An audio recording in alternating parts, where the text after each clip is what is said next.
Hi everyone, welcome back to Oppositional Forces. I am Scotty, and like we've mentioned before on this channel, the purpose here is to give you a much more in-depth view of what we talk about on the podcast, and so you can now visualize some of the techniques, some of the gear, and some of the concepts that we've talked about on the show before.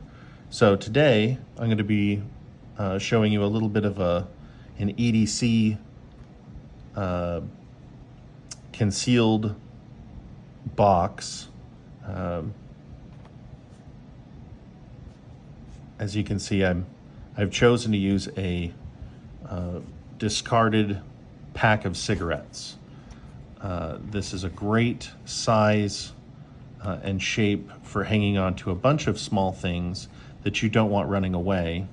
And by using a box like this, oftentimes you are not going to get anyone outside of maybe law enforcement who are really digging through it out of morbid curiosity of what it is in your things. So unless they're a mischievous smoker who are trying to steal a square, no one's really going to pop this thing open out of your bag. So I'm going to show some of the basics that I like to keep. I've got a small lockpick set. It's got one tension wrench to it. I keep it all together with an elastic band, whatever the ladies call these for holding their hair back, a hairband or what have you. It works really great to keep everything together. And then also this has multiple uses. I don't know if you've ever seen someone use an elastic band or a rubber band to bypass a chain lock on a door, but that would work really well. So I've got a tension wrench. I've got a little locking bar here that allows me to access different little tools. It's a really small, cheap set, but it's done me a lot of good over the years, so I keep it around. This is not my everyday carry lockpick set. This is a great backup. As Mr. Frost likes to say on the show, 2 is 1 and 1 is none. And so the more of these little sets that I have laying around, I will never be without whenever I need it. So just bind this thing back up and set that to the side. Then I've got a bunch of these old room key cards. I love using these things.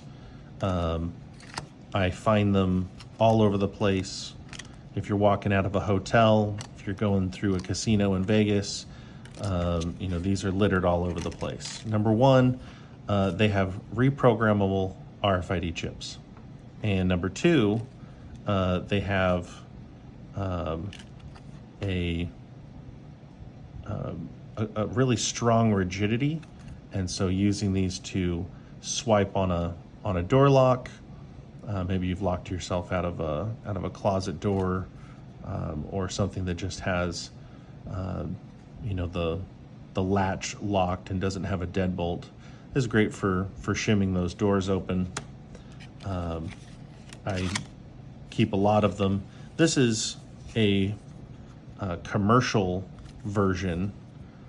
This is from Snyder Tools. This works great for hitting just the right angles and spots depending on the latch that you're dealing with. So I keep that as well. But if you've got like a Flipper Zero or something that will read and write RFID code, then these room keys are a great thing to have. And in a later video, I'm going to go over how to make a credit card knife, which is one of the really great useful hideaway tools that you can keep on you. And I'll show you how to make that in a future video. So This is a great way to stash something maybe in your car or in your purse or backpack. Keeps everything together, and should you need it, then it's readily accessible to you. Okay, well, until next time.